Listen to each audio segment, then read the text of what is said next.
and welcome to our Good Friday service in a way in which I've never conducted a service before. It was only last Sunday we witnessed those incredible scenes of palm branch waving, celebration as Jesus entered Jerusalem on a donkey. And we shared with everyone in the crowd and even in the laughter of the children. What a happy day that was. A day that we would always remember. We would even call it Palm Waving Sunday or something similar. Following on from that, Jesus then last night had a private Passover meal with his disciples, but it was a very strange Passover meal, very different. And in fact, it might even well be called a sacrilege of a Passover meal. Today, there were reports in Jerusalem that Jesus had been arrested. Hard to believe, but we know to be true. His disciples are nowhere to be seen. It's kind of all gone quiet from the Jesus camp, just when we expect to hear an awful lot more. But there was an awful lot of activity around Jerusalem, especially around the temple, with rumours and all sorts coming from the temple. The peculiar thing is that nobody seems to know where Jesus is.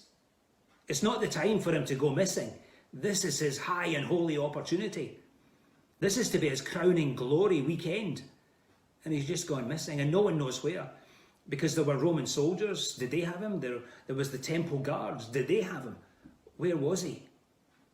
And why had they taken him? It's shameful, utterly shameful that someone can just be arrested, brutalised, and all on some trumped up charges, clearly made up charges that don't hold together and that are full of holes. Jesus gave himself to the world in this way. Willingly. Willingly, that's the thing. And also, as many others have done before and since him, willingly, giving themselves to and for, not the best of humanity, but giving themselves to and for, would you believe it, the worst of humanity.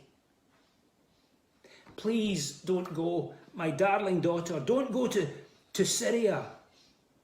Not there to practice medicine. It's too dangerous. But Dad, that's where I'm needed most. Some still give themselves, not to the best of the world and the best of humanity, but to the worst, in the Jesus way. It's amazing that we're still trying to contemplate this 2,000 years on and haven't grasped anything like it yet.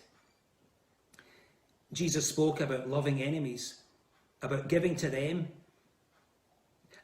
and loving them without discrimination, loving all people equally. Today, in one sphere of work, we call this the Hippocratic Oath. For others, it's called loving your neighbour.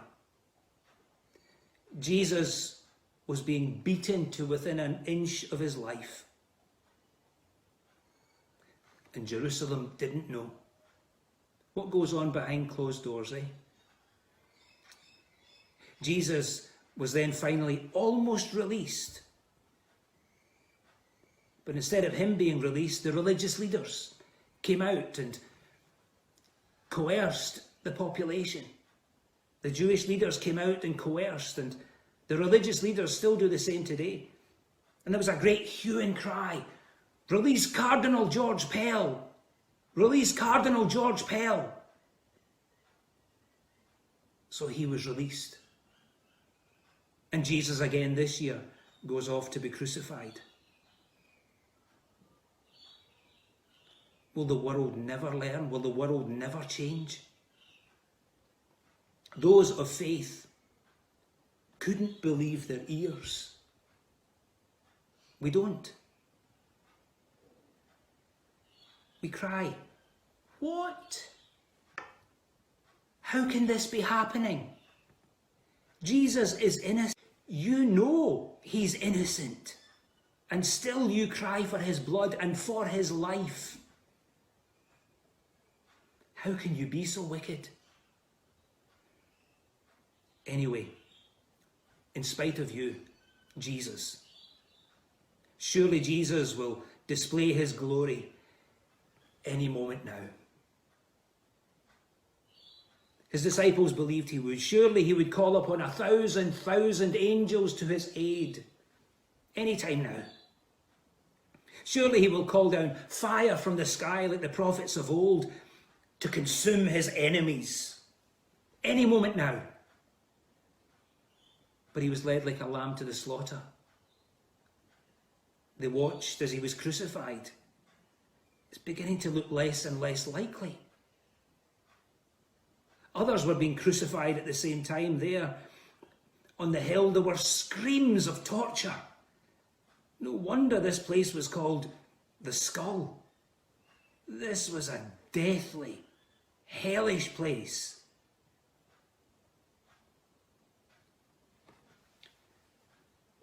Jesus will still surely call upon God.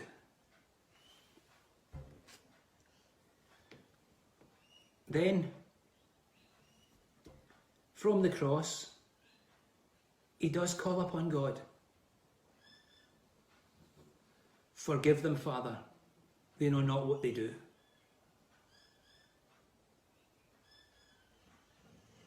He didn't call down vengeance, wrath. He didn't spit on them with curses, vile accusations.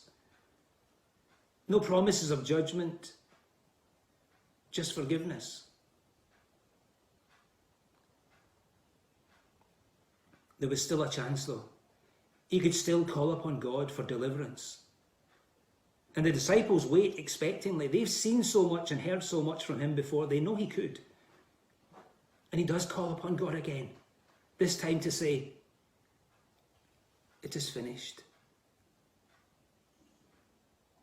Into your hands I commend my spirit.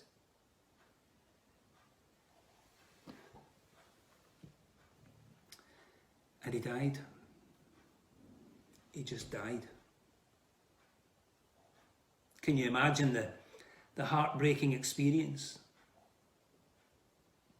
Many of us have been there for relatives, friends. Heartbreaking. This ought not to have happened. This was all wrong. This didn't need to happen. The disciples had really believed in Jesus, not that he was a prophet or a great teacher. They believed he was the Messiah of God. They were all in, 100%. And now he was dead. And so the word began to spread throughout Jerusalem that the prophet from Nazareth was dead. Jesus is dead. A beautiful life snuffed out. It's as if, and for them, the world has no hope. Jesus did say something about rising again.